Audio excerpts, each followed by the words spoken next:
బంగారం వెండి ధరలు మళ్లీ తగ్గాయి. గోల్డ్ ఏకంగా 11,500 రూపాయలు తగ్గింది. 24 క్యారెట్ల 10 గ్రాముల ధర 1,46,500 రూపాయలకు చేరింది. ఇప్పుడు ఇక వెండి డౌన్ ఫాల్ కంటిన్యూ అవుతోంది. గత 4 రోజుల్లో కిలో వెండి ధర 1,60,000 రూపాయలు తగ్గింది. ఇవాళ ఒక్కరోజే 35,000 రూపాయలు తగ్గింది. ప్రస్తుతం కిలో వెండి ధర 2,54,000 రూపాయలకు చేరింది. వారం రోజులుగా గోల్డ్ సిల్వర్ రేట్స్ కుప్పకూలుతున్నాయి. అంతర్జాతీయ పరిస్థితులు, యుఎస్ ఫెడరల్ రిజర్వ్ బ్యాంక్ అధ్యక్షుడిగా కొత్త వ్యక్తిని ట్రంప్ నియమించబోతున్నారన్న వార్తతో బంగారం వెండి ధరలు పతనం అవుతున్నాయి. ఊహించని రీతిలో తగ్గుముఖం పడుతున్నాయి. గత వారంలో బంగారం వెండి ధరలు భారీ స్థాయిలో పెరగ్గా ఈ వారంలో దిగజారిపోతున్నాయి.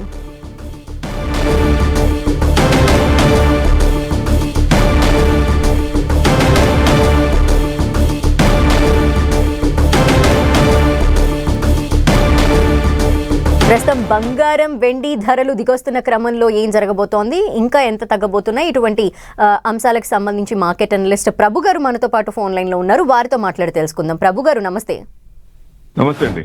ప్రభు గారు, down fall of gold and silver చూస్తున్నాము. అది ఊహించని రీతిలో జరుగుతోంది. అంటే కొంతవరకు తగ్గుతాయేమో అని ఎక్స్పెక్ట్ చేసాం. ఆ డౌన్ ఫాల్ ఇవాళ కూడా కంటిన్యూ అవడం పట్ల ఏం చెప్తారు? పెరిగింది కూడా ఊహించలేదు కదండి. అవును, ఇంత పెరుగుద్దని ఎవరు ఊహించలేదు కదా. Over speeding leads to always a crash. మనం 100 కిలోమీటర్స్ 100 స్పీడ్ వెళ్తేనే కరెక్ట్. అదే కారు 200 300 ఉంది కానీ వెళ్తే ఏమవుతుంది? సో ఇది కూడా అంతే ఎక్స్ట్రీమ్. ఎందుకంటే ట్రేడ్ చేసే వాళ్ళు ఎక్కువ ఇది పెరుగుతున్నప్పుడు దాన్ని పొజిషన్స్ బట్టి ఇది చేస్తారు కాబట్టి. సో ఇండస్ట్రియల్ మార్కెట్ స్ట్రాటజీ ఏం మారలేదు. కన్సంప్షన్ లో ఏమైనా తేడా వచ్చిందా? రాలేదు. కాకపోతే ఇది ఎక్స్ట్రీమ్ గా ఎక్స్ట్రాడినరీ పెరిగింది కాబట్టి కొంచెం రీట్రేస్మెంట్ అనేది సర్వసాధారణ. అవ్వాలి కూడా. హెల్దీగా ఉండాలంటే అవ్వాలి. ఎందుకంటే అయితేనే కొత్త నీరు వస్తుంది, కొత్త వాళ్ళు ఎంటర్ అవుతారు. అదే పాత వాళ్ళు అంటే 4 లక్షలు ఎక్కడ ఎండ్ పాయింట్ ఎక్కడ? ఇప్పుడు మన ఎవరైనా కొనుక్కున్నప్పుడు కూడా ఇప్పుడు 1,50,000 2 లక్షలు డబుల్ అయిపోయింది, 4 లక్షలు అయిపోయింది. ఇంకా మనకి 5 లక్షలు అవుతుంది. మన యూట్యూబ్ లో చెప్పినట్టు 10 లక్షలు అవుతుందని వెయిట్ చేస్తే ఏమవుతుందంటే ఇదే అవుతుంది. కాబట్టి ఎప్పుడైనా సరే ఒక కంటైన్మెంట్, ఎస్ ఇది చాలు, నేను 30% 40% అదే ఇంత పెరిగింది ఎక్స్ట్రీమ్. సో 60% అన్నా 70% అన్నా ఎగ్జిట్ అవుతుంటే మంచిగుంటుంది ఎప్పుడైనా సరే, ఏదర్ ఈక్విటీ ఆర్ మెటల్స్. కానీ ఇప్పుడు ఇంకా ఎంత ఫాల్ ఉండొచ్చు అనేది మెయిన్ క్వశ్చన్ ఇప్పుడు అందరికి. సో ఇది ఫాల్ అనేది ఇప్పుడే మనం డ్రాస్టిక్ ఫాలా లేకపోతే మార్జిన్స్ పెరిగినందువల్ల ఫాలా? కాపర్ లో 20% పెంచారు. దాని అనుగుణంగా ఇప్పుడు గోల్డ్ కూడా 5 లక్షలు మామూలు 100 గ్రామ్స్ ఇది మార్జిన్ మనీ. అది సిల్వర్ అయితే 5 kgది 10 lakhs 10 లక్షలు పెట్టాలి మార్జిన్ పొజిషన్ ఉండాలంటే. మరి అంత మార్జిన్ ఉంటే కష్టం కదా. ఈ మార్జిన్స్ వల్ల పొజిషన్స్ కూడా స్క్వేర్ అయిపోయినాయి ఎక్కువ మందికి, ఆ మార్జిన్ మెయింటైన్ చేయలేక. సో ఆ మార్జిన్స్ తగ్గితే అదో రకం. సో చిన్నగా తగ్గుతాయి అనుకోండి. ఇదివరకు కూడా క్రూడ్ కూడా 5 లక్షలకి వెళ్ళి మళ్ళీ చిన్నగా తగ్గినాయి కదా. ఇవి ఎక్స్ట్రీమ్ గా ఉన్నప్పుడు, రిస్క్ ఎక్కువ ఉన్నప్పుడు మార్జిన్ ఇది పెంచుతారు. సో ఇప్పుడు మళ్ళీ ఒక రేంజ్ మంచిగానే 2.5 లక్షలు దాదాపుగా బాగానే పడింది, మంచిగా పడింది. సో స్ట్రాటజీలో మార్పు లేదు. యుఎస్ అక్కడ ఏమీ మార్పు లేదు, అంటే అక్కడ అన్సర్టనిటీలో మార్పు లేదు. ఇవన్నీ వెళ్తూనే ఉన్నాయి. అక్కడ రేపు ఇరాన్ వార్ చేయొచ్చు, ఓ రకంగా ఏదైనా మళ్ళీ ఆయన అటాక్ చేస్తే అప్పుడు మళ్ళీ పెరిగే ఛాన్సులు ఉంటాయి. దర మళ్ళీ ఇంటర్నేషనల్ గోల్డ్ అండ్ సిల్వర్ కాబట్టి దర పెరిగే ఛాన్సులు కూడా ఉంటాయి. ఎందుకంటే ఆయన ఎక్కడ డాన్స్ ఆపలేదు. ఇది ఒక రకంగా లోకల్ ఇష్యూ అనుకోవచ్చు. ఒక రకంగా దాని అనుగుణంగా కొంచెం రీట్రేస్మెంట్ అనేది ఎక్కువ మంది భయపడి అమ్మ ఇంత కొందామా అనుకున్న వాళ్ళు ఇప్పుడు కొంచెం ఎంటర్ అవ్వడానికి సదవకాశం ఇచ్చింది అనుకోవాలి ఒక రకంగా. సో గోల్డ్ చెప్పండి. ఎస్ ప్రభు గారు, అంటే ఈ మధ్య కాలంలో గోల్డ్ అండ్ సిల్వర్ రేట్స్ పెరుగుతున్న క్రమంలో ఇన్వెస్టర్స్ సంఖ్య భారీగా పెరిగింది. గోల్డ్ మీద అలాగే సిల్వర్ మీద ఇన్వెస్ట్ ఎక్కువ చేశారు. అండ్ కొత్తగా ఇన్వెస్ట్ చేయాలనుకునే వాళ్ళు కూడా మార్కెట్ లోకి ఎంటర్ అవ్వడం జరిగింది. ఈ నేపథ్యంలో వాళ్ళకి ఏదైనా సలహా?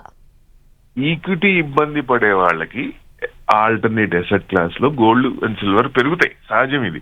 కానీ ఇంత ఎక్స్ట్రాడినరీగా పెరగడం అనేది ఎప్పుడైనా సరే ఏంటంటే ఇట్లా న్యూస్ ఉన్నప్పుడు ట్రేడర్స్ కొంత పర్సంటేజ్ దాన్ని విపరీతంగా పెంచుకోవడానికి చూస్తారు. బయింగ్ చేసినప్పుడు డిమాండ్ పెరుగుతుంది కాబట్టి ఆ రకంగా ఉన్నది తగ్గింది. ఒరిజినల్ గా మామూలుగా పెరగాల్సిన గ్రోత్ ఉంది చూడండి. ఇప్పుడు ఇవాళ ఈ 1-2 days ఎవరైనా సరే కొత్తగా ఎంటర్ అవ్వాలన్నా వాళ్ళు చూడాలి డౌన్ ఫాల్ ఉందా లేదా, అంటే కిందకు వచ్చి సపోర్ట్ లెవెల్స్ తీసుకుందా లేదా. సో ఇప్పుడు ఆ లెవెల్స్ తీసుకున్నట్టు ఒక రకంగా సపోర్ట్ తీసుకోకపోతే ఇంకా పడే ఛాన్స్ ఉంటుంది కదా. 1,2,33,774 ఉంది సిల్వర్, అదే 1,33,800. అంటే ఇప్పుడు 131 దగ్గర ఏమైనా సపోర్ట్ తీసుకుంటుందా లేదా ఇంకా కంటిన్యూషన్ గా ఉంటుందా? ఇది 2 lakhs అంటే 2,01,000 దగ్గర ఇది సిల్వర్ ఏమైనా సపోర్ట్ తీసుకుంటుందా? ఆ సపోర్ట్ లెవెల్స్ ఆ లెవెల్లో ఉన్నాయి. అది కట్ అయింది అనుకోండి ఇంకా కొంచెం కిందకి వెళ్ళే ఛాన్స్ ఉంటుంది. అది కట్ కాకుండా ఇప్పుడున్న 30 నుంచి 1,00,000 2,01,000 వరకు ఎక్కడో చోట సపోర్ట్ తీసుకోవాలి. అంటే ఈ 2 days కూడా ఎవరైనా సరే ఫాల్ ని ఎంత వరకు ఉంది, యూటర్న్ సపోర్ట్ తీసుకుందా లేదా చూడాలి, అప్పుడు ఎంటర్ అవ్వచ్చు. లేదు ఈ 2 days కూడా పడుతుంటే కొంచెం ఆగటం మంచిదని నా ఉద్దేశం. ఓకే. అండ్ మార్కెట్ వాలటాలిటీస్ చూస్తూనే ఉన్నాం గోల్డ్ అండ్ సిల్వర్ కి సంబంధించి. మరి ఇంకా ఫ్యూచర్ లో కూడా తగ్గటం మనం చూడబోతున్నాం అనుకోవాలా, లేదంటే ఎప్పటిలాగే ఈ గ్రోత్ అనేది పెరుగుతూ ఉండటాన్ని మళ్ళీ ఎక్స్పీరియన్స్ చేయబోతున్నాం అనుకోవాలా? అంటే కరెక్ట్ గా నిక్కచ్చిగా చెప్పాలంటే ట్రంప్ డాన్స్ ఉన్నంత వరకు మెటల్స్ విపరీతంగానే ఉంటాయి, అది డౌట్ లేదు. అక్కడ క్లారిటీ రావాలి. అక్కడ క్లారిటీ ఇప్పుడు ఆయన కొత్త ఇష్యూస్ తీసుకొస్తే మళ్ళీ ఇప్పుడు ఈ అమౌంట్ అలా అటు వెళ్ళిపోతుంది, మెటల్స్ కి వెళ్ళిపోతాయి. ఇప్పుడైనా సరే మనకి మార్కెట్ లో బూస్ట్ వస్తుంది అనుకున్నాం. ఏది బడ్జెట్ లో ఎస్టీటీ తగ్గిద్దాం అనుకుంటే ఎస్టీటీ పెంచారు. ఇప్పుడు ఏదైనా ఉద్దేశం మంచిదే, ఏది ట్రేడింగ్ నుంచి ఇన్వెస్ట్మెంట్ కి మార్చాలని. కానీ ఇప్పుడు సిగరెట్ల మీద ట్యాక్స్ పెంచుతుంటే సిగరెట్లు ఆపేశారా? ఆపలేదుగా, తాగుతూనే ఉన్నారుగా. మరి మీకు ట్యాక్స్ వస్తూనే ఉన్నాయిగా. ఇక్కడ కూడా మీకు ట్యాక్సులు పెంచే బదులు మార్జిన్స్ పెంచారు. మార్జిన్స్ ఇంకా పెంచండి, 10 లక్షలది 15 లక్షలు చేయండి. అప్పుడు ఏమవుతుంది, ఎంటర్ అయ్యే వాళ్ళకి భయం వేస్తుంది, అమ్మో ట్రేడింగ్ వద్దులే హ్యాపీగా డెలివరీ చేసుకుందాం అనే ఉద్దేశం. అప్పుడు కరెక్ట్ గా వస్తారు.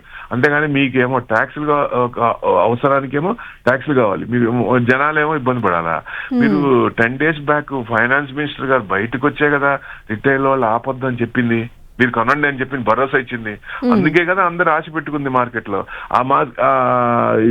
బడ్జెట్ లో ఏమో ఏం బూస్ట్ ఇవ్వకపోతే మరి ఈక్విటీ ఆల్రెడీ పడిపోయింది కాబట్టి పెద్ద పడకపోవచ్చు. మేబీ సపోర్ట్ లెవెల్స్ దగ్గరలో ఉన్నాయి. ఆ సపోర్ట్ లో 24,500 ఆ లెవెల్లో కట్ కాకపోవచ్చు. ఎందుకంటే కాకపోతే సపోర్ట్ రావాలంటే global uncertainty, global geo political tensions కానీ అవి కానీ తగ్గాలి. తగ్గినప్పుడు ఏమవుతుందంటే ఈక్విటీ పెరిగేది. ఇప్పుడు అవి తగ్గేది కనపట్లేదు కాబట్టి ఇంకా 1-2 months మార్చ్ వరకు ఇలానే ఉండొచ్చు, అది క్లారిటీ వచ్చేదాకా. అప్పుడు ఇది సపోర్ట్ తీసుకొని గోల్డ్ అండ్ సిల్వర్ మళ్ళీ 4,10,000 రాదా అంటే వస్తుందని చెప్పలేము, రాదని చెప్పలేము. ఆ ఇష్యూస్ బర్న్ అవుతున్న కొద్దీ, ఫ్లేర్ అప్ అవుతున్న కొద్దీ ఇవి పెరిగే ఛాన్స్లే ఉంటాయి.